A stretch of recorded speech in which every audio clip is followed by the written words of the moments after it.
Well, good morning. This is a foreigner in the Philippines, and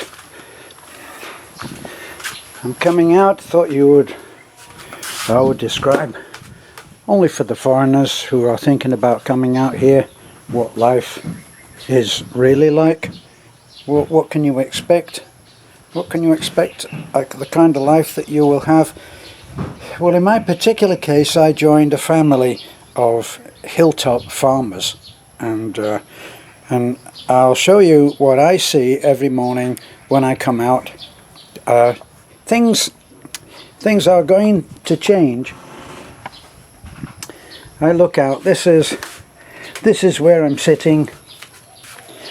This is our garden that Beth and Nanai keep so beautifully now, and which is growing because they water it every day, and it's been raining as well. That's the site. This is our big mango tree and coconut tree growing right up through it. You can see it's another day when there's not really any wind, just a very slight cooling breeze. And I come out, and I've started to come out here and have my quiet time out here with my cup of coffee, and I look out over there, and that's what I see. And it occurs to me that a lot of foreigners thinking about coming here will be looking at what kind of life can they expect. And I've tried before to kind of give a good insight into what life is really like. It depends a lot on whether you come out here and you have the money to create a little America or a little UK or a little Australia right out here in the Philippines. And you can do that. You can go and live in the city, you can live in a condo, you can have all of the same appliances if you so wish, and you can live the life that you ran away from here in the Philippines to a large degree.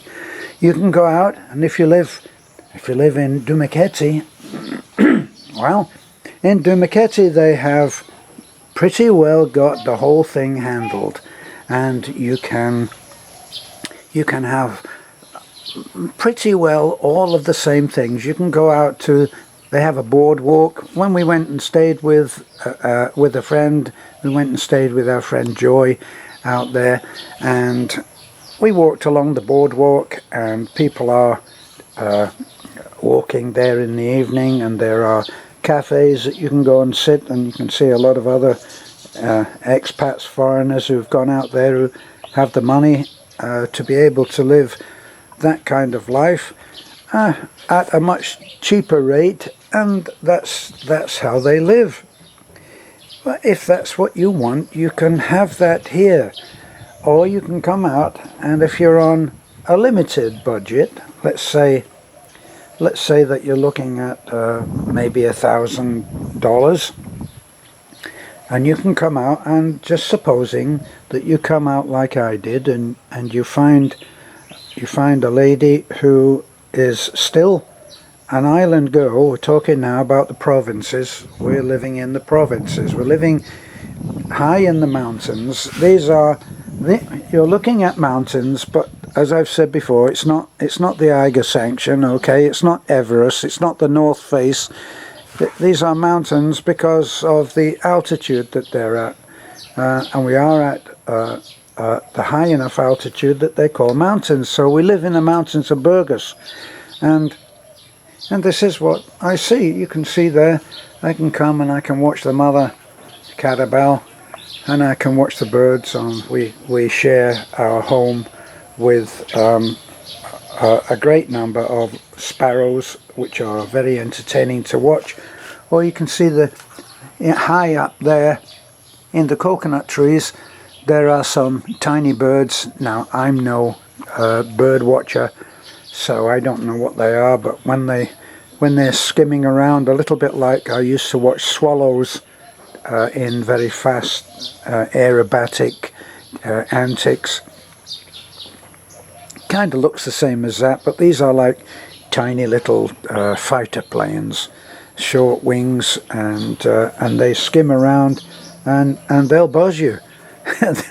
they'll come quite close, but for the most part it's those little sparrows that you can see up there, look, which are a joy to watch. So you'll come out now. This morning when I looked out, I intended to get it on video, but in the end I was too lazy.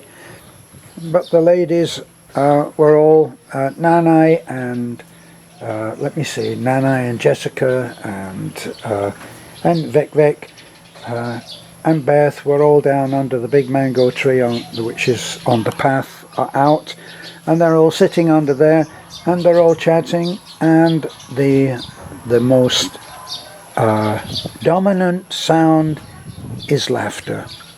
So they're all there, and whatever they're saying, they're laughing and they're happy.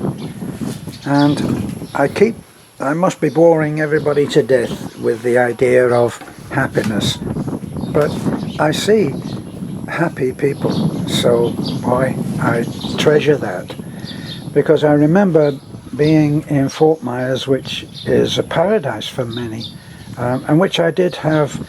In many ways I had a good life, but somehow I just wasn't fulfilled. And here I come out and we're not even on the highest hill, we're on a hilltop, and I can see over there, look, you can see in the distance, that's a palm plantation. When we drive out, we go through a palm plantation. There are coconut trees everywhere, and that's not always good news. They used to have a CR, that's a toilet to you foreigners. Out when we first came out here, they had a toilet with a nipa roof, which had a big hole in it because a coconut had fallen right through the roof. Fortunately, no one was on the toilet at the time, so there were no casualties. But you can see that the ladies are off down there, and they're talking and chatting and laughing and having a great time, and I'm here and I enjoy my solitude. I'm not lonely in any way, and I enjoy my solitude. If Beth doesn't want to come with me down to Talabon, I drive down to Talabon on my own, and I enjoy that alone time, because if I have Beth in the truck with me, she wants to play what I still call pop music. Old fart that I am, still call it pop music, and that's what she will choose to play. If I go on my own, I have classical music, and I have it loud, whereas I don't want to listen to loud pop music.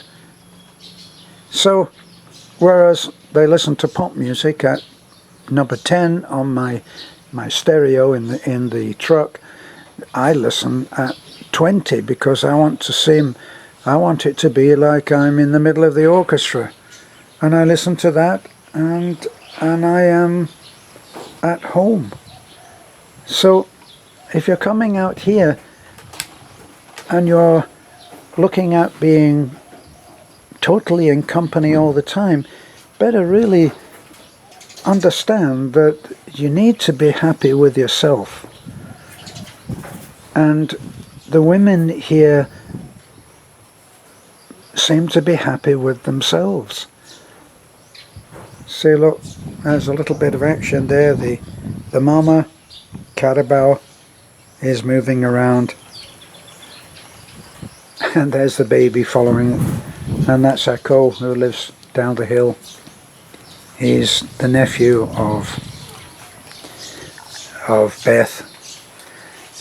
So we have an extended family all around. We have Lena and Talik live in that house down there, and Echo is going home right now to his dad Tata's house, and Marisol, they are down there.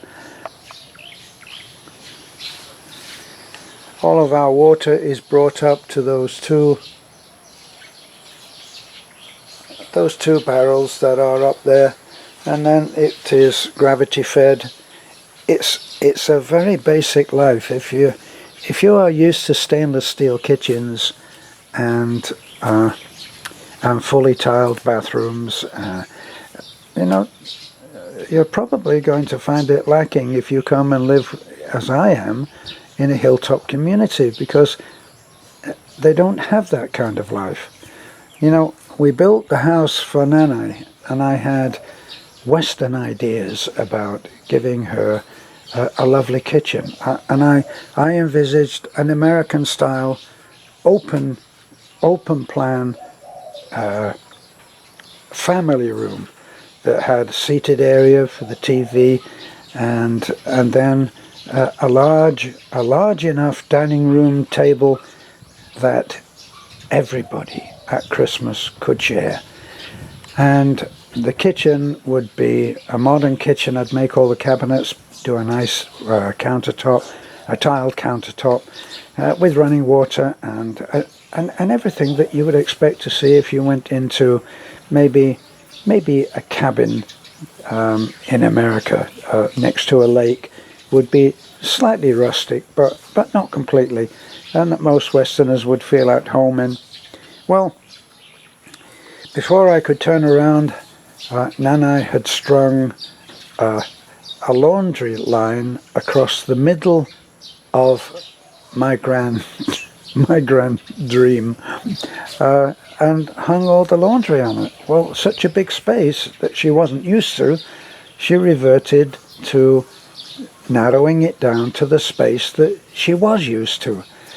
Now Beth managed to come to a compromise with her on that, and now the laundry hangs above one corner of that room. We have a big kitchen which is very rustic. It has a sculpted concrete, very thin, or I should say shallow sculpted sink with a faucet, and a dirty kitchen approach, which we don't use in the main kitchen, which is now like a dining room. And we have a dirty kitchen built on outside where the food is cooked, and it's cooked on an open fire. There's not a drop of stainless steel in sight, my friends, and I don't try to change that. So this is my morning, and the kind of view that I see. My coffee's going cold, so I'm going to leave, and we'll no doubt talk again.